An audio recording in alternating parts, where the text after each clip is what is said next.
The water was black, not dark blue, not murky, black, like crude oil had seeped into every molecule.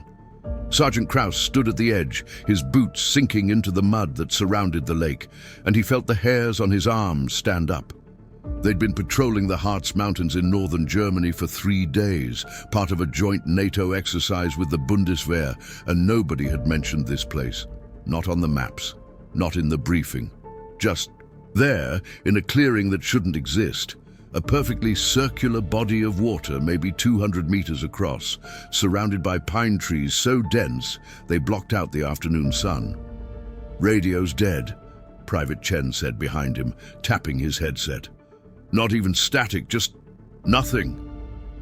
Krauss didn't respond. He was watching the water, perfectly still. No ripples, no insects skating across the surface, no fish breaking the tension. In 20 years of military service across 4 continents, he'd never seen water that still. It looked solid, like someone had poured black glass into a crater and left it to harden. The German liaison officer, Hauptmann Becker, walked up beside him and muttered something in his native tongue that didn't sound like a prayer but felt like one. "We should mark this location," Becker said, his English clipped and formal. "Update the exercise maps. The other units need to know." The scream cut through the forest like a circular saw through sheet metal. High-pitched, feminine, coming from across the lake. All 3 men jerked their heads toward the sound, hands instinctively reaching for weapons. Krauss brought up his M4, scanning the tree line through his Asiogi scope. Nothing. Just shadows between the pines. Just the unnatural stillness of the water. Just that scream still echoing in his ears, even though it had stopped. "Movement," Chen whispered. 2 o'clock far shore. Krauss shifted his aim.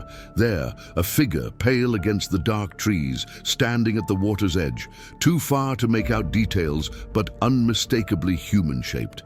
And female, he thought, based on the silhouette.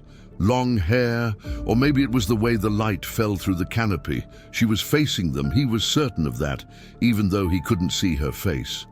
"Hello?" Becker called out in German, then English. "This is a restricted military zone. You need to leave the area immediately." The figure didn't move, didn't acknowledge them. Krauss felt his finger tighten on the trigger guard. Not on the trigger itself, never until you're ready to fire, but close enough that his muscle memory was taking over. Something was wrong. Not wrong like enemy contact wrong, but wrong like walking into a room and knowing someone had been through your gear wrong. Like finding tracks in the snow that just... Stop. "I'm going around," Krauss said, his voice low. "Chen, you're with me. Hauptmann, stay here. Keep trying the radio. We need comms backup." "Sergeant, I don't think... That's an order!" Krauss was already moving, following the shoreline, keeping his rifle up. Chen fell in behind him, maintaining tactical spacing. The mud sucked at their boots with every step, making that wet, squelching sound that seemed so loud in a quiet forest. The trees pressed in closer as they moved, the shadows growing longer, and Krauss realized the sun was setting faster than it should be. They'd had hours of daylight left when they found the lake. Now it looked like twilight, the sky above the canopy going gray and purple. They'd covered maybe 50 meters when the screaming started again. Multiple voices this time, all female, all coming from different directions. Not words, just raw sound. The kind of sound that makes your hindbrain light up with warning signals that predate language. Chen stopped moving, swinging his rifle in an arc, trying to locate the source. Krauss held up a fist, halt, and listened. The screams were coming from the water, not from across it, from in it. "Sergeant." Chen's voice was tight, controlled fear held in check by training. "There's something in the lake." Krauss looked. The water was moving now, roiling like it was being heated from below, but there was no steam, no bubbles, just that black surface churning in patterns that hurt to look at. Geometric shapes forming and dissolving, fractals that seemed to twist in dimensions the human eye wasn't meant to track. and rising from the center, impossibly slow, was a pale shape. An arm, then a shoulder, then a head, long hair plastered against a face that was wrong. Too long, too narrow, eyes too far apart, mouth opening to release another one of those metal-on-metal screams. "Fall back," Krauss said. Not shouted, just said, because shouting would make it real, and he wasn't ready for it to be real yet. "Chen, fall back to Becker's position now." They retreated, tactical discipline forgotten, just moving fast through the mud and the trees, and Krauss could hear splashing behind them. Multiple figures rising from the water. He didn't look back to count, just ran. Chen's breathing harsh in his ear over the screams that were getting closer. They burst back into the clearing where they'd left Becker, and the German officer was on his knees in the mud, staring at the water, his rifle lying forgotten beside him. "Hauptmann, on your feet, we're moving!" Krauss grabbed Becker's shoulder, and the man turned his head slowly like he was underwater, and Krauss saw his eyes were completely black, pupils dilated to swallow the iris, reflecting the churning water like dark mirrors. "She called to me," Becker whispered in German. "She called my name. How does she know my name?" More splashing. Krauss didn't have time for this, grabbed Becker's rifle, slung it over his own shoulder, and hauled the German officer to his feet by main force. Chen was already 20 meters ahead, breaking through the tree line, and Krauss dragged Becker after him, the man stumbling like he was drunk, muttering in two languages, none of it making sense. The screaming was right behind them now, close enough that Krauss could hear individual voices in the chorus, and one of them did sound like it was calling a name over and over. Heinrich, Heinrich, Heinrich. And that was Becker's first name. How did he know that? He'd only ever called the man Hauptmann. They reached the rally point, a clearing with a stream running through it, marked on the actual maps, real and normal, and blessedly far from that lake. Chen was trying his radio again, and this time he got static, then a garbled voice, then clear comms. The other patrol elements were checking in, everyone accounted for, exercise proceeding normally. Krauss set Becker down against a tree, and the German officer's eyes were returning to normal, the black receding, leaving him blinking and confused. "What? What happened?" Becker asked in English, then German, then English again, like he wasn't sure which language fit the situation. "You tell me," Krauss said, but he wasn't looking at Becker. He was watching the tree line behind them, rifle up, waiting for pale figures to emerge from the shadows.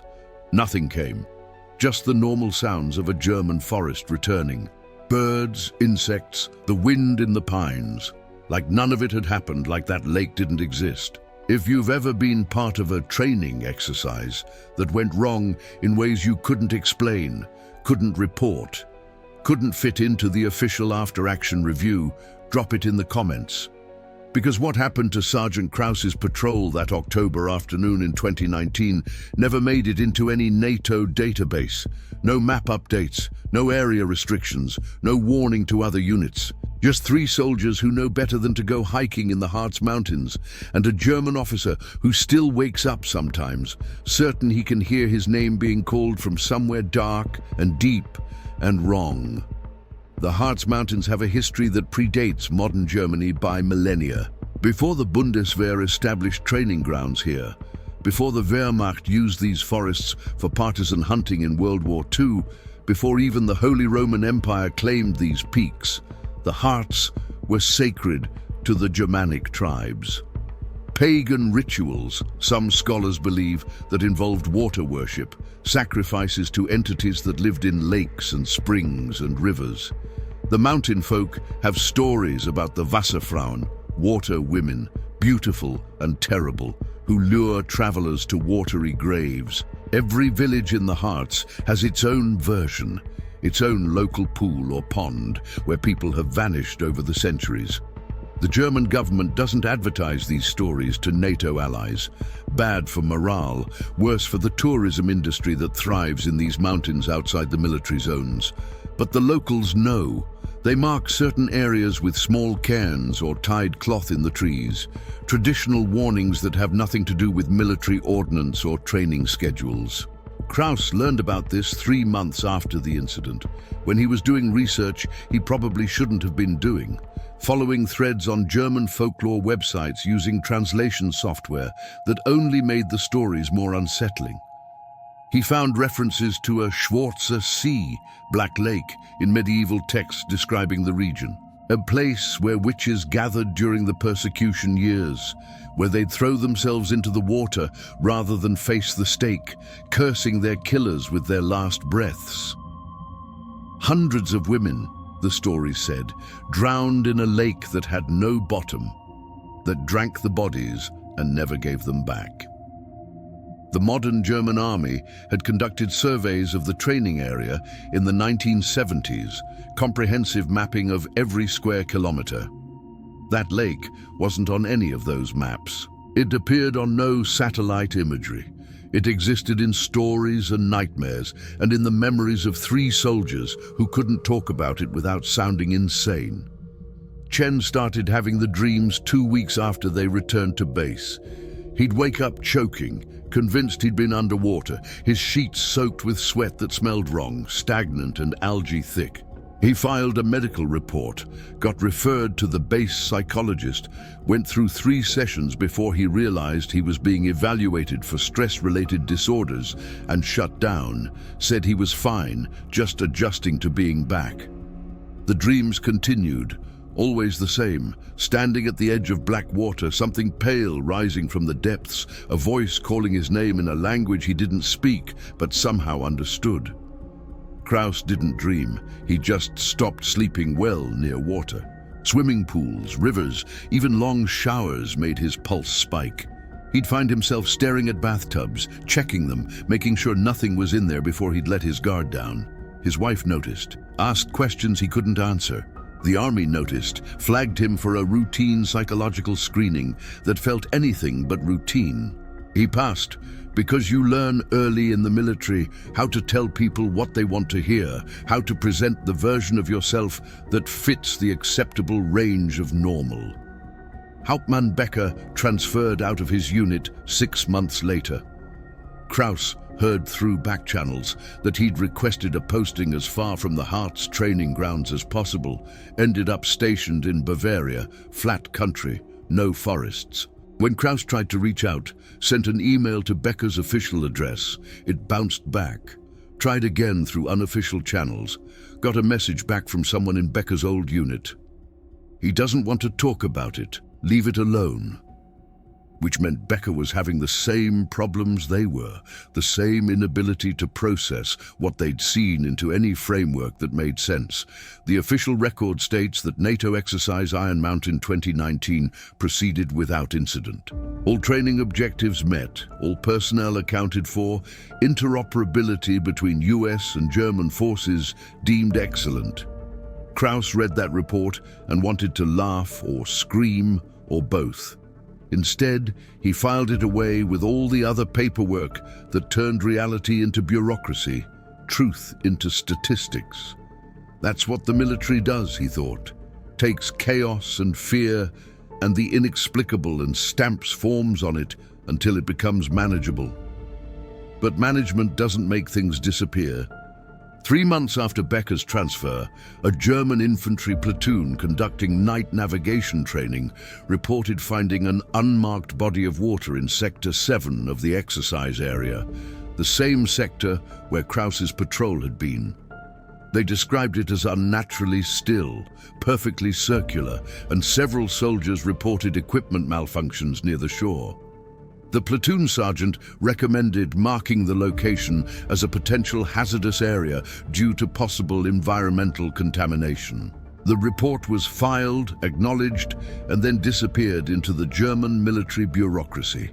No follow-up surveys, no hazmat teams, just noted and forgotten. Krauss obtained a copy of that report through a friend in the German liaison office, and reading it felt like looking at his own experience through a funhouse mirror. Same lake, same effects, different soldiers, same official non-response. He started digging deeper, putting in Freedom of Information requests for US, training incident reports from the Harz region going back decades. What he got back after 6 months of bureaucratic delays was heavily redacted, black bars across most of the text, but enough fragments remained to paint a picture. 1987, U.S. Army patrol reports anomalous water feature in training area. 2 soldiers treated for shock, 1 for hypothermia despite not entering water. Area temporarily restricted, then reopened with no explanation. 1994, joint exercise with Bundeswehr. Multiple personnel report seeing unidentified persons near unmarked lake. Search conducted, no one found. Base psychologist consulted for mass stress reaction diagnosis. 2003, night training mission. Soldier evacuated after claiming to see people in the water calling for help. Medical evaluation inconclusive. Soldier discharged 3 months later on unrelated medical grounds. 2011, equipment failures near standing water feature not on maps. Electronic compasses spinning randomly, GPS showing incorrect positions, radio communications disrupted, area avoided for remainder of exercise. The pattern was clear to anyone willing to see it. Every few years, different soldiers, same location, same experiences, same official silence. Krauss compiled everything into a file, dates and redacted documents, and his own written testimony, and he wasn't sure what he planned to do with it. Show it to someone. Who? The stories got dismissed as stress, hallucination, mass hysteria. Submit it to paranormal researchers. That was career suicide, even thinking about it. So he kept it, a growing collection of evidence for something that officially didn't exist. Hit subscribe if you want more stories they don't want in the official record. Because what happened next? Krauss never expected. It was Chen who reached out first, 18 months after the incident. An encrypted email sent to Krauss's personal address, brief and to the point. We need to talk. Not on military networks. This is important. They met at a civilian coffee shop an hour from base. Both of them in street clothes. Both of them checking their surroundings, like they were meeting a foreign asset instead of a fellow soldier. I've been researching, Chen said, sliding a thumb drive across the table. All the databases I can access, some I probably shouldn't. This isn't the only place, Sergeant. It's not even the only one in Germany. Krauss plugged the drive into his laptop, and Chen had compiled everything. Folklore records, military incident reports, civilian missing persons cases from the Harz region going back centuries. Hundreds of disappearances clustered around specific geographic points. Lakes, pools, springs. Some of the locations were named in the old stories, some weren't, but the pattern was consistent. People vanished near water sources that seemed to appear and disappear from the landscape, like they existed in unstable pockets of reality. There's something else, Chen said. I found historical records from World War II. German soldiers stationed in the Harz reported similar incidents. The SS investigated some of them, thought partisan fighters were using the lakes as hiding spots. They sent divers down into one. The Schwarze Wasser, Black Water it was called. 3 divers went in. None came back up. The SS closed the investigation, classified the reports, moved on. Those files were captured by Allied forces at the end of the war, buried in the National Archives. I found digitized copies last month. Krauss read the translated German reports with mounting recognition. The descriptions matched. Black water that seemed bottomless. Pale figures glimpsed at the edges. Electronic equipment failing. Well, mechanical equipment in the 1940s, but the same effect. Voices calling names. Men found wandering the forest afterward with no memory of hours, sometimes days. The SS, not known for tolerance of supernatural explanations, had simply declared the areas off-limits and threatened soldiers with execution if they spread defeatist rumors. What are we looking at? Krauss asked. Environmental hazard? Some kind of natural phenomenon we don't understand? I don't think it's natural, Chen said. I think it's old. Older than Germany, older than Rome, older than recorded history. I think the tribes that lived here thousands of years ago knew about it, built their rituals around it. tried to, I don't know, manage it, control it. And when Christianity came and wiped out the old religions, that knowledge got lost, turned into fairy tales. But the things themselves, whatever they are, they're still here. It sounded insane. Krauss knew it sounded insane. But he'd stood at the edge of that lake. He'd seen the pale figures rising from water that had no right to be that black. He'd heard the screaming that came from everywhere and nowhere. Insane was denying what your own eyes showed you because it didn't fit the worldview you'd been taught to accept. "Have you contacted Becker?" Krauss asked. "I tried. He won't talk about it, but..." Chen hesitated. "I found his medical records. Not supposed to have access to German military files, but I know people who know people. He's been in and out of psychiatric care since the incident. Depression, anxiety, panic attacks. The German army's trying to decide if he's fit for duty. His family thinks he had some kind of breakdown during the exercise. That hit harder than Krauss expected. Becker had been a solid officer, competent and professional, the kind of partner you wanted in joint operations. Now he was being medically managed, drugged into functionality, his career circling the drain because of one afternoon near a lake that didn't exist. "We have to go back," Krauss said. The words came out before he'd fully processed the thought. But once he said them, he knew they were true. "Document it properly. Photos, video, GPS coordinates, water samples if we can get them safely. Something concrete that can't be dismissed as stress hallucinations." "That's insane," Chen said. "Probably, but we're the only ones who know where it is. We're the only ones who've seen it and walked away with our minds intact, mostly intact. If we don't go back, this just keeps happening. Different soldiers every few years, same official silence, same pattern of destroyed careers and broken minds." Chen was quiet for a long moment, staring at his coffee cup like it held answers. Finally, "When?" "Next month. We both have leave coming. I'll file for a hiking permit in the Harz. Civilian access zones overlap with the military training areas.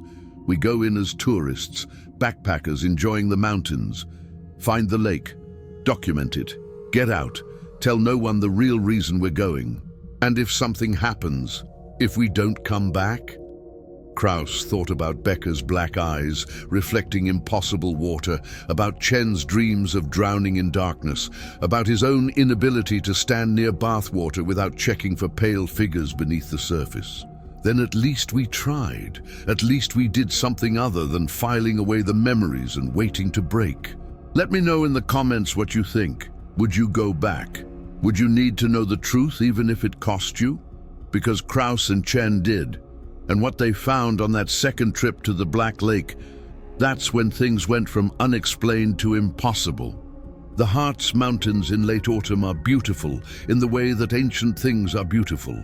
Old-growth forests going gold and red, mist rolling through valleys, the sense that you're walking through a landscape that has seen everything humans can do and remains fundamentally unchanged. Krauss and Chen drove a rented car to the trailhead, carrying civilian hiking gear and backpacks that held military-grade documentation equipment hidden in false bottoms. GPS units, digital cameras, video recorders, sample collection kits, even a civilian drone for aerial survey. If they were going to do this, they were going to do it right. The hike in took 6 hours, following trails that were marked on tourist maps but clearly underutilized. They passed maybe 3 other hikers the entire day, and those were near the trailhead. The deeper they went, the more the forest closed in, the more the familiar feeling returned, that sensation of being watched, of intruding on something that didn't want intrusion. Neither man mentioned it, but Krauss could see Chen checking their surroundings more frequently, hand drifting toward the fixed blade knife on his belt. They'd plotted the route carefully using Krauss's notes from the original patrol and the GPS track his unit's equipment had recorded before the malfunction. The coordinates should have been precise, But when they reached the area where the lake should have been, nothing, just forest. Dense pine growth, no clearing, no water. They stopped, checked the GPS, rechecked the map. This was the right location. They were certain of it. Maybe seasonal, Chen suggested. Water table drops in winter, lake drains. Into where? There's no creek bed, no depression where water would collect. It's just not here. Krauss felt a familiar frustration building. This was how crazy started, he thought. This was how you became the guy ranting about things only you could see. They set up camp anyway, decided to survey the surrounding area in a grid pattern, see if they'd miscalculated the location. The sun was setting, throwing long shadows through the pines, and Krauss was stringing a bear bag for their food when Chen called out from the tree line. "Sergeant, you need to see this." Chen was standing at the edge of a deer trail, barely visible through the underbrush. He'd found something. Marks on the trees, symbols carved into the bark. Not initials or trail markers, but deliberate patterns. Geometric shapes that hurt Krauss's eyes to look at directly. Fractals that seemed to spiral inward, no matter which angle you viewed them from. They were old. The bark grown over them in places, but still visible. A line of them leading deeper into the forest. "Trail markers," Chen said, "but not for hikers. These are warnings, keep out signs." "Or breadcrumbs," Krauss said, "leading somewhere." They followed them. Not the smartest decision, Krauss knew that even as he was doing it, but the alternative was returning home with nothing, admitting they'd wasted time and money chasing a hallucination. The symbols appeared every 20 meters or so, carved at eye level, always on the north-facing side of the trees. Someone had placed them deliberately, creating a path only visible if you knew to look for it. The forest changed as they walked. Subtle at first, the underbrush thinning, the ground becoming softer, wetter, then more obvious. The trees leaning inward over the path, their branches interlocking overhead to block out the dying light. The temperature dropped 10 degrees in as many minutes. Their breath misted. The normal sounds of the forest faded to silence. And then they found it. Not in the location Krauss's GPS had recorded, but half a kilometer west, in a depression that shouldn't exist based on the topographic maps. The Black Lake. Exactly as Krauss remembered it, perfectly circular, water the color of midnight, surrounded by pines that seemed to lean away from it, as if afraid to touch the surface. "There," Chen whispered, pulling out his camera. "Jesus Christ, there it is!" They approached slowly, every sense heightened, weapons within reach, even though neither man was sure what good a knife would do against whatever lived in that water.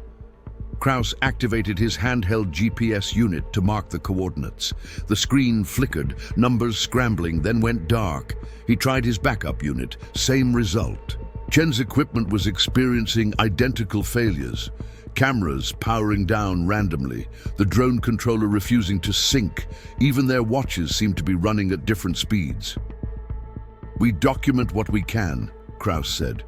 "Old school. Measurements, written observations, anything that doesn't require electronics." They worked methodically despite the growing dread. Measured the lake's diameter with a tape measure, 212 meters, almost perfectly circular. Tested the water temperature, 48 degrees Fahrenheit at the surface, but when Chen lowered the thermometer 3 feet down, the reading dropped to 34 degrees, just above freezing. Impossible thermal gradient, no natural explanation. Chen attempted to measure depth using a weighted line. He let out 50 feet of rope, then 100, then 200. The weight never hit bottom. He pulled it back up, and the rope came up wet only for the first 30 feet. Below that, it was completely dry, as if it had passed through the water into nothing, into somewhere else. "We need to get samples," Chen said, pulling out collection vials from his pack. "Water? Sediment from the shore? Anything we can test later?" Krauss nodded, keeping watch on the tree line, on the water surface, on everything and nothing. Chen knelt at the edge, careful not to touch the water himself, extending a telescoping pole with a collection bottle attached. He dipped it into the black surface and the water seemed to resist. Surface tension too strong, like pushing through a membrane. Then it broke through, and the bottle filled with liquid that appeared even darker than the lake itself, thick and viscous. That's when they heard it. The first scream, high and clear and unmistakably human, coming from across the water. Chen jerked back from the shore, dropping the pole. Krauss brought up his knife, scanning the opposite tree line through the gathering darkness. A figure stood there, pale against the shadows, same as before. Female in shape, long hair, completely motionless. "She sees us," Chen said. His voice was steady, but his hands were shaking as he sealed the water sample. "Get the rest of the samples, fast!" Chen worked while Krauss maintained watch. More figures appeared along the far shore, emerging from between the trees, all of them pale, all of them silent except for that periodic screaming that raised every hair on Krauss's body. 5 figures. Then 8. Then, too many to count. A crowd of pale shapes standing at the water's edge, and Krauss realized with a jolt of horror that some of them were in the water now, wading out knee-deep, waist-deep, the black liquid seeming to pull at them like oil. "Time to go," Krauss said. "Chen, we're leaving, now." "Almost done, just need—" One of the figures screamed again, and this time Krauss heard words in it, German words, old dialect, but he caught enough.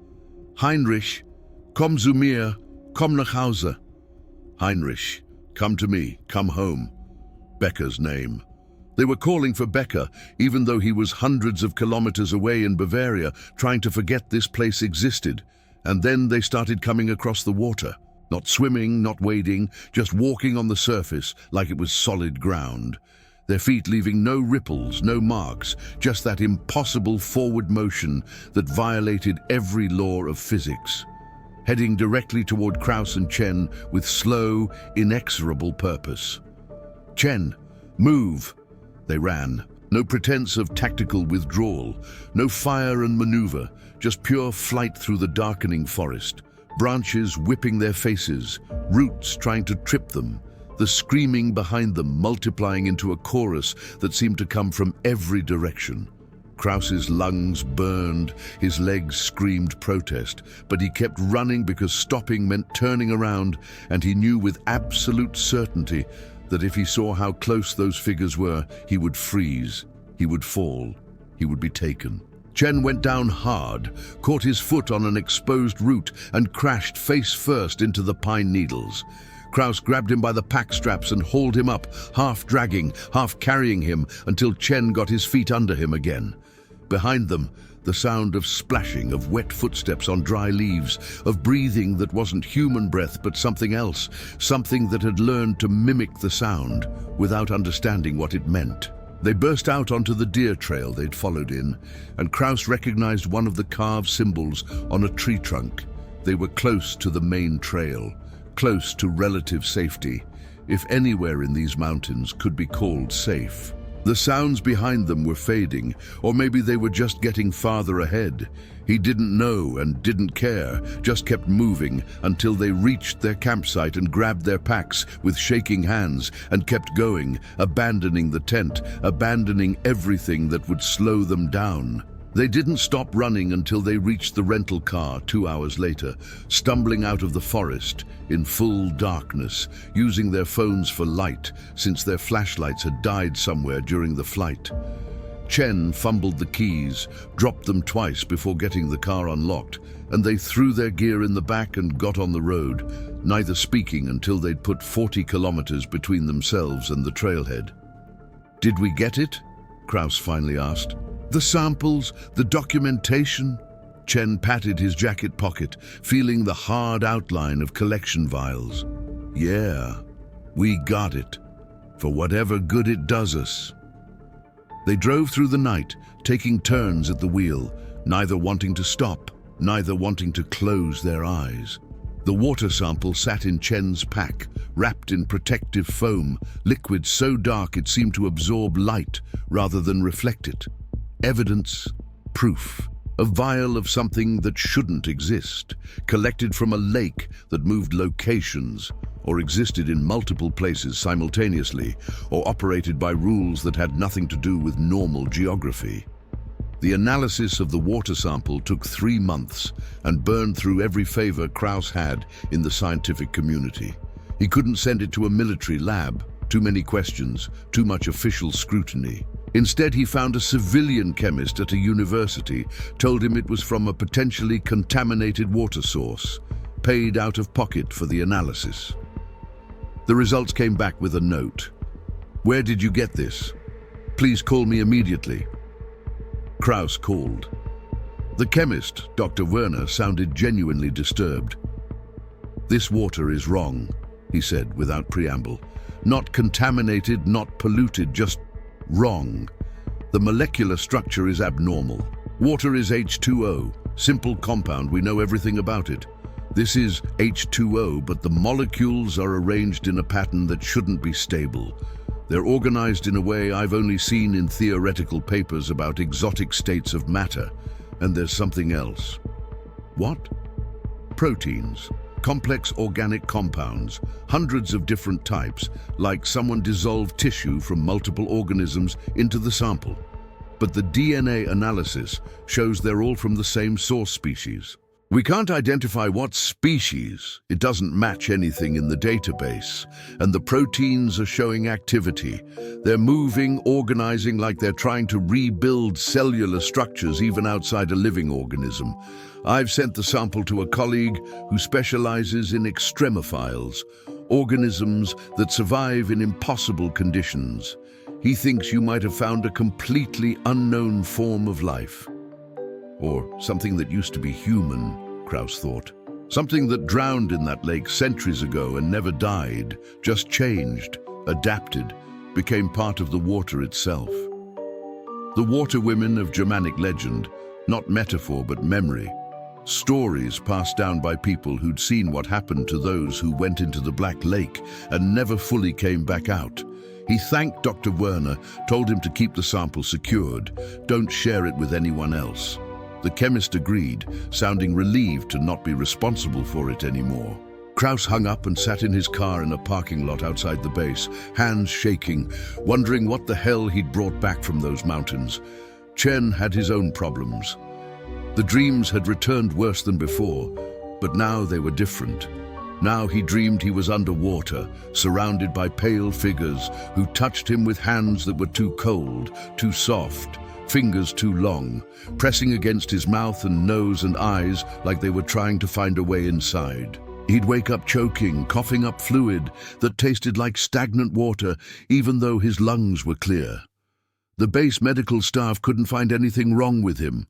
Blood work normal, chest x-rays clean, psychological evaluations showing elevated stress, but nothing requiring intervention. But Krauss could see it in Chen's eyes, the same look Becker had right before he transferred out. That 1,000-yard stare that combat veterans got, except Chen had never seen combat, never fired his weapon in anger, never had reason to look haunted. Just one afternoon at a lake that shouldn't exist and a night running through the forest from things that weren't alive. In any way humans understood the term. If this is giving you chills, hit that like button and let me know. Do you think some places are windows to something else? Because what happened next suggests the Black Lake isn't a location. It's a doorway, and it can open anywhere. There's water and darkness and people who've seen too much. The incident reports started appearing 6 months after their second visit to the lake. Not in the Harz, but spread across Germany, other NATO exercise areas, even stateside bases where soldiers who'd trained in Germany had returned. All similar patterns, personnel reporting, seeing figures near water sources during training exercises, equipment failures near lakes and streams, soldiers found wandering in shock with no memory of several hours. One report caught Krauss's attention. Fort McCoy, Wisconsin. A National Guardsman on night-land navigation had encountered something at the edge of a wooded lake. The official report said stress hallucination, but Krauss managed to get in touch with the soldier through informal channels. His story matched their experiences point for point. Pale figures, screaming that sounded like words, movement that defied physics, the sense of being hunted by something that existed partially outside normal reality.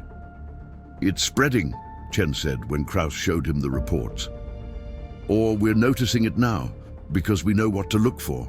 How many other soldiers have seen this stuff and said nothing because they didn't want to sound crazy? Hundreds, probably. Going back decades, maybe centuries. Krauss pulled up the file he'd been compiling, incident reports and folklore records and missing persons cases, creating a map of potential hotspots across Europe and North America. Every culture has water spirits in their mythology. Rusalka in Slavic tradition, Jenny Greenteeth in England, the Kappa in Japan, the Kalupalik of the Inuit. We treat them as fairy tales, but what if they're all describing the same phenomenon? What if these things exist in multiple locations, or move between them, or there's some kind of network? His phone rang. German number, unknown caller.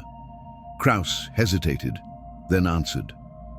The voice on the other end spoke in heavily accented English.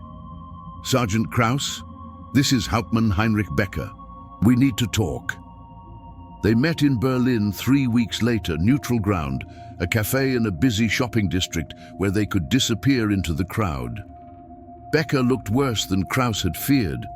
20 pounds lighter, shadows under his eyes, hands that trembled slightly when he lifted his coffee cup. But his eyes were clear, not black, and when he spoke, his voice was steady. "I've been doing research," Becker said, "since you left that message, since I knew I wasn't alone in remembering. The German military has files, old files from the Reich period, from the Weimar Republic, from the Kaiser's army, all classified, all buried, but I have friends in military archives. They found me things." He slid a thin folder across the table.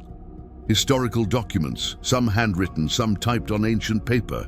Krauss paged through them, Chen reading over his shoulder. Reports from German soldiers stationed in the Harz during various conflicts, all describing encounters with the Schwarze Sea, the Black Lake, the water graves. Multiple locations noted, as if the lake moved or existed in several places simultaneously. References to local witch trials, to pagan rituals that predated Christianity, to sacrifices made to appease the ones who dwell in still water. "There's more," Becker said. "The SS's Ahnenerbe division, they investigated this. Not just the Harz. Similar phenomena across Germany, across occupied territories. They thought they could weaponize it, control it somehow. They sent divers into multiple sites. None of them ever surfaced. The Ahnenerbe concluded that whatever exists in these places is older than humanity, possibly predates terrestrial life entirely.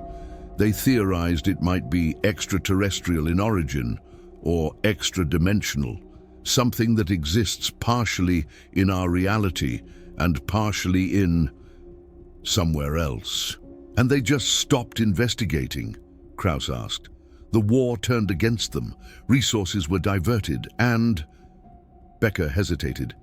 "Several of the researchers went insane, started claiming they could hear voices in any standing water, that the entities were communicating with them, calling their names. 2 committed suicide by drowning themselves. The Ahnenerbe sealed all the research and buried it. After the war, the Allies found some of the files, but they were dismissed as Nazi occult nonsense and forgotten." Chen leaned forward. "What do you think they are? The things in the water?" "I don't know, but I know they're intelligent. They called my name, Sergeant Krauss, not Becker, not Hauptmann, Heinrich, my given name that only my family uses. They knew me somehow, recognized something about me, and they wanted—" He stopped, collected himself. "They wanted me to come into the water, to join them, and part of me wanted to. That's what terrifies me most. The compulsion I felt was my own desire, not external control. Like they showed me something I'd been searching for without knowing it. The three of them sat in silence for a moment, each processing the implications. Around them, Berlin bustled with normal life. Tourists and shoppers and business people, everyone going about their day, completely unaware that beneath certain waters, in certain forgotten places, something ancient and hungry and patient waited for the next person to stumble into its domain. "We need to go public," Chen said. "Compile everything we have, every report, every piece of evidence, and release it. Force the military to acknowledge what's happening." "They'll bury it," Krauss said. "Classify everything, discredit us, make sure we never work in any security-related field again. We'd be the crazy veterans ranting about lake monsters, pariahs in our own communities. So we do nothing? Let it keep happening? We warn people, quietly, through channels that can't be easily shut down. We create a network of soldiers who've experienced this, share information, identify new hotspots before someone gets killed. We can't fight it, but we can maybe contain it, limit casualties." Becker nodded slowly. "There's a website, European Military Veterans, informal forum. People post strange experiences, things that don't fit official records. I could start a thread, see who responds. Americans have similar veteran communities, yes?" "Several," Chen confirmed, "and civilian paranormal research groups, though we'd have to be careful with those. Lot of nonsense mixed in with legitimate investigation." They talked for another 2 hours, sketching out a plan that felt simultaneously crucial and utterly futile. How do you warn people about something that defies explanation? How do you protect soldiers from an enemy that exists in folklore and classified files and the nightmares of scattered personnel across multiple continents?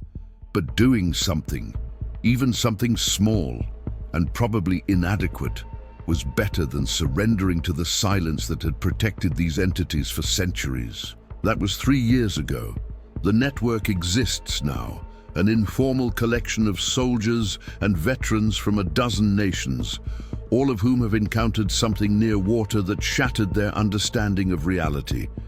They share information through encrypted channels, mark locations on private maps, try to identify patterns in the appearances. Some sites seem to be permanent. The Black Lake in the Harz appears most years, though its precise location shifts. Other sites are transient, manifesting briefly during specific conditions, then vanishing for years or decades. Chen transferred out of active duty, took a position with a civilian defense contractor doing water quality monitoring. It gives him access to locations and data without raising official questions. Becker remained in the German army, but in an intelligence role where his research into historical anomalies is seen as harmlessly academic. Krauss stayed infantry, though he's more careful now about accepting assignments to certain training areas, knows which bases to avoid during certain times of year. They've collected hundreds of accounts now. Different cultures, different languages, different military branches.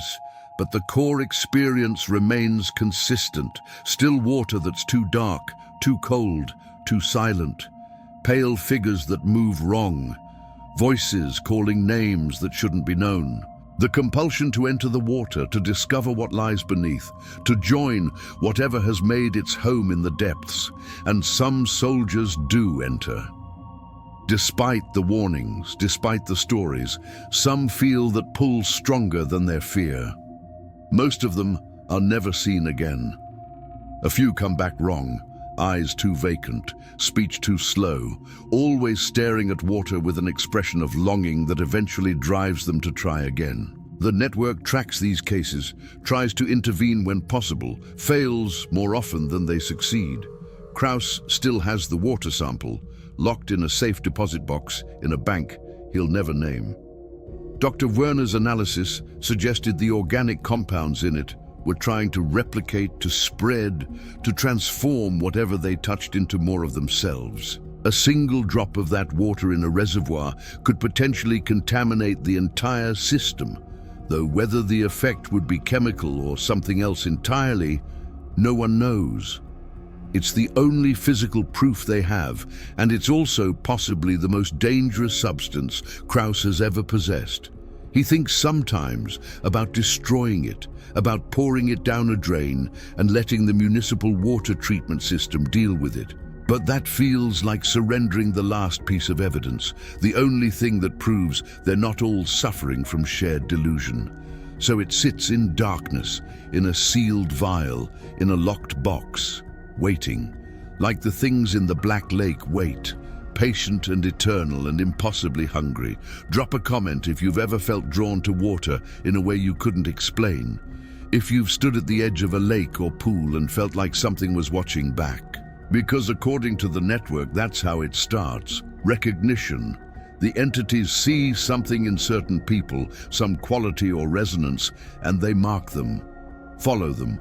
Wait for the moment when the marked person stands close enough to dark water, alone enough to hear the calling. The latest report came in 2 months ago. Marine Corps Mountain Warfare Training Center, Bridgeport, California. A patrol conducting training in the high elevations reported finding an unexplained body of water at an elevation where standing water shouldn't exist. Black surface, perfectly circular, surrounded by trees that looked dead despite being green. They approached carefully, prepared for environmental hazards, and saw something moving in the water. Humanoid shapes, pale against the darkness, swimming or floating or something else entirely. The patrol retreated immediately, reported the location, requested hazmat assessment. The official response was that they'd found an abandoned mining pit filled with contaminated water, area marked for future cleanup, no cause for concern. But one of the Marines in that patrol knew someone who'd heard about the network, and the real story filtered through. They'd seen what Krauss saw, what Chen saw, what Becker saw. Same phenomenon, different mountain range, different continent, same inexplicable presence. It's spreading, or being noticed more, or something is changing in the balance that's kept these entities hidden for millennia. The network tracks an average of 6 new reports per year now, up from 2 or 3 a decade ago, based on historical analysis.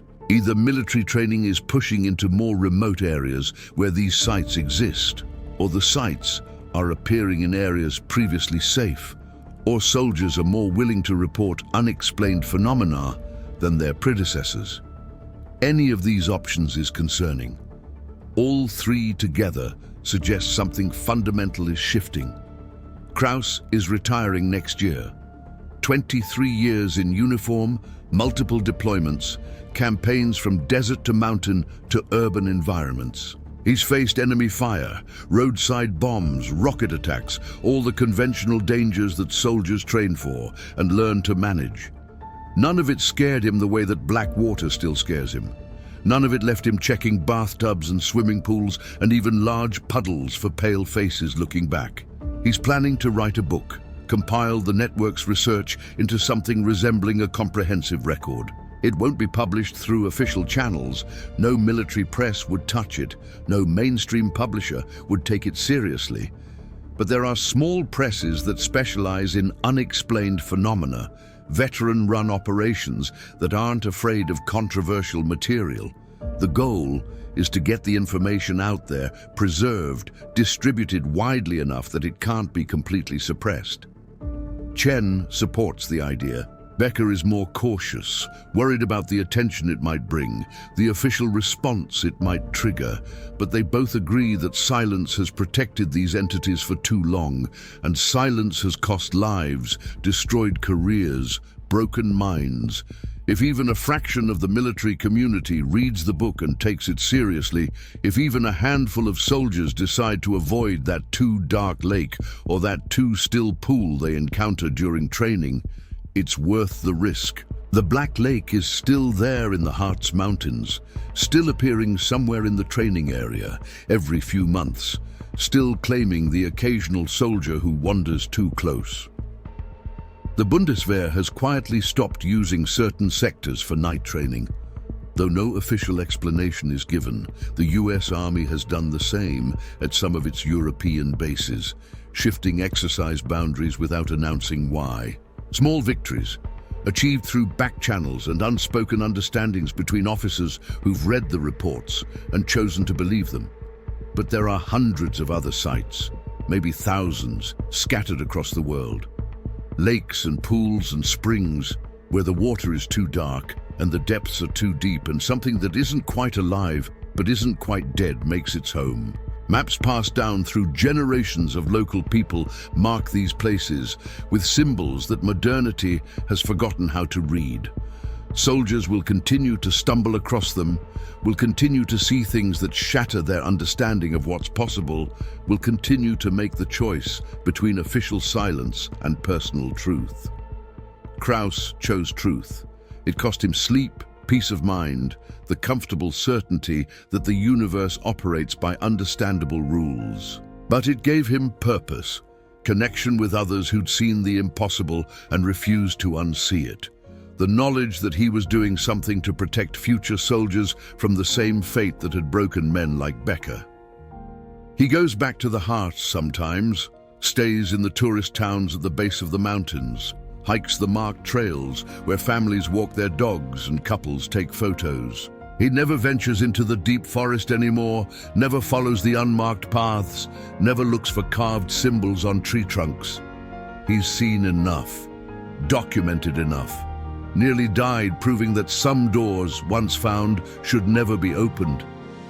But on quiet nights, when rain fills the gutters and pools in the streets, he sometimes thinks he hears it, faint and far away, almost imagined, that high, thin sound like metal on metal, like a scream compressed and distorted and stripped of everything human. His name, maybe, or just the wind, or water moving through pipes in ways that happen to sound like language. He doesn't go to the window to check, doesn't look outside to see if pale figures stand in the rain, waiting with the patience of things that have waited centuries and can wait centuries more. He just closes his eyes and reminds himself that he's far from any deep water, far from any dark place where the boundary between worlds grows thin. And he hopes that's enough. God be with you, no matter what you're dealing with. And if you're in the military, if you train in remote areas, if you patrol through territory that hasn't seen human presence in years or decades or longer, be careful near the water, especially the still water, especially the black water, because some things that drown never die, they just change, and they're always, always hungry for company. Subscribe for more stories they try to bury in classified files. Share this with anyone who needs to know, and stay alert out there. The war has a lot more fronts than the official maps show.